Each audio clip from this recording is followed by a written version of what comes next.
thing I'd like to bring up is that all of those numbers that I just said a second ago, to me, show that these people are bad people. They have been convicted guilty.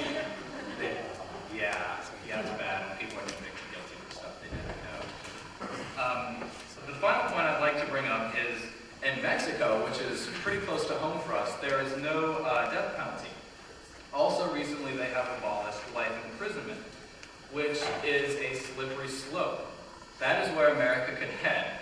And that is what a lot of anti-death penalty advocates like to claim, is that they would like to stop at capital punishment, but really they are anti-punishment in general. Thank you.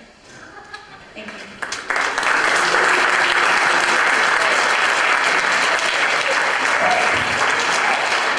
Before we turn this part of the debate over to audience member comments, I'd like to tell you about another part of the Oxford-style debate, which is, you'll notice that on each of these doors, there's a sign that says either yay or nay. And that yay or nay is in reference to the resolution. Deciding what the jury gets to hear and what they do not get to hear. And frequently they will discount expert witness testimony because they feel that it's telling the jury what to think. But I thought the point of experts was to allow the jury to have enough information to make an intelligent decision. They're not being treated any better than the individuals who are being interrogated by the police, who use their fists, who use physical intimidation, and who use other forms of mental coercion to elicit confessions in the cases that they're pursuing. And that's been proven. Look at Chris Ochoa, ladies and gentlemen. Look at Chris Ochoa. Thank you. This question's, I guess, for the young conservatives of Texas. Okay, it seems to me that there's a point in this debate where the Texas campaign to end the death penalty is offering at least some sort of reprieve for the people who are found guilty, that they are put in prison for life. And I'm just wondering exactly where we're going to have in the debate where the young conservatives of Texas will tell us what they're able to offer the innocent, families of the innocent people who are killed by the death penalty. I mean, are the people who kill innocent people also put to death, or is that something that is somewhat acceptable because it happens to be state officials? What happens when we have one group of people who are offering an alternative to be able to punish those who have committed murder, and that the other group does not have any reprieve when the innocent are convicted and placed on death row?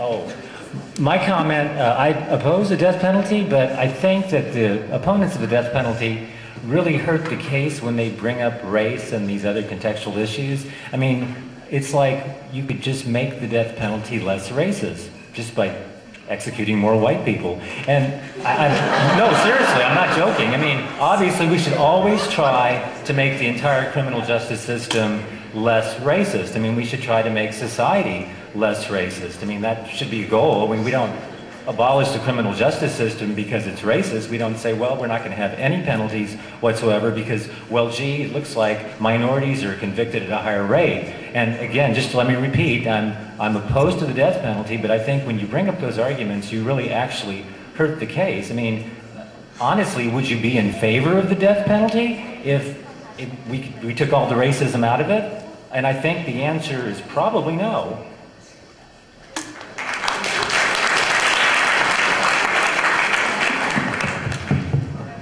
I'm not going to answer that, although I will just say that I don't think in this society that we can separate the question of, I mean, that was the point of Brian's statements, that you cannot separate race from the justice system in the society as we know it today. Unless you have a profound change in our society, then you can't separate it. Of course, we're against it in all cases. I wanted to talk about habeas corpus. Recently, Attorney General Gonzalez attacked habeas corpus, saying that the Constitution doesn't guarantee the right to habeas corpus, which I just think is outrageous. In Texas recently, the Court of Criminal Appeals just instituted new rules for lawyers who are filing in the appellate courts and filing writs of habeas corpus. unfortunately, those rules came too late for my good friend Justin Fuller, who I witnessed being executed on August 24th of this year. A young man who was convicted under, similar to the law of parties, which in this state, you don't actually have to be the murderer. All you have to have done was be there when the crime was committed, and you can also be put to death. So that 3 of the defendants in his case were also on death row. And if you've ever been and witnessed an execution, you might change your mind about whether or not you think that that process is any way fit for a human Ma'am, society. thank you. Sorry, we're out of time.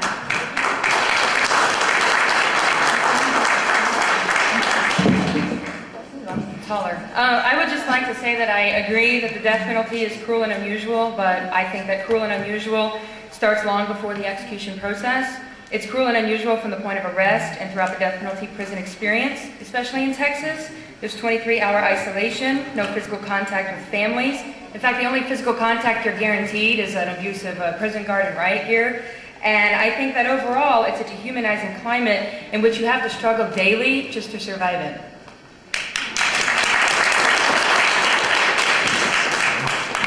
The young conservatives of Texas painted this rose-colored picture without facts, without statistics, that the money used in death penalty cases are being used correctly.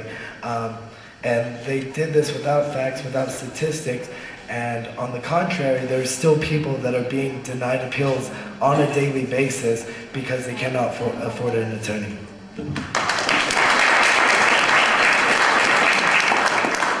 I'd just like to say that most of the arguments that I've heard from the gentleman over there are quite valid and are quite true, but it seems to me that the arguments are more against the system itself than the idea of the death penalty. While some may say that because the system is so unfair, we should not risk the lives of others who must suffer from that we must give them a chance to be innocent. That is true, but at the same time, we must remember that justice must be served. It is true that there are many problems within our judicial system, but we cannot simply just deny that and say that, oh, it is so unjust, we should just do this. We should just stop the death penalty altogether. The death penalty is an effective deterrent. It should be reformed, most definitely. I beg your pardon? If we could just keep it to comments and you guys can talk after the debate. The simple fact of the matter is, though, is that the death penalty, though faulty, does need to exist. That there are people who need to die, that there must be some sort of closure for these people. And furthermore, if you have people who are so excessively violent living among general prison population, they're going to kill other prison inmates and further causing more violence. But most of all, people seem to be complaining that it's cruel, but isn't putting someone behind bars for the rest of their lives cruel? Isn't it supposed to be harsh? Isn't it supposed to be mean? Simply.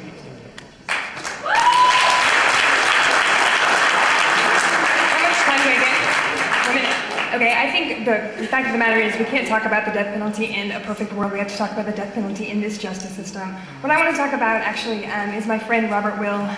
Rob is a young man on Texas death row. He's an innocent man on Texas death row, convicted of killing a police officer in 2000, even though all the evidence, all the forensic evidence points to the son of a cop as the man that is actually the murderer. And I think the real tragedy in this whole thing is the way that the system was set up against Rob from the very beginning. And that we have two systems of justice in this country, one for people who can afford representation and those who can't. And the reality is that, you know, when GW did cocaine, it was a youthful indiscretion. When Rob was selling weed to buy his school clothes, he got thrown in juvenile detention. When he was sexually abused as a child, there was no money and no services to help him out, but once he gets put in the wrong place at the wrong time and has to take a fall, the state is going to spend millions of dollars to put his ass in jail, and that's messed up. And I would challenge anybody here to look me in the face and tell me that my beautiful fighting friend is an acceptable loss because of your messed up idea of justice.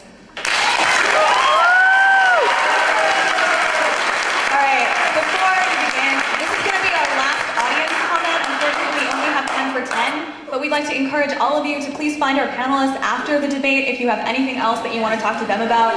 We really encourage that. I'm sorry that we just don't have time or we'd be here for a really long time. So you're going to be our last one. All right, you talked about 12 people that were like murdered after they got out of prison. Can I ask you a quick question? If they were put in life in prison and just put in a cell, you can't tell me that our modern system cannot put someone in life in prison and keep them from murdering anyone. A major problem is that a lot of states don't have life in prison, and an often argument that I've seen is that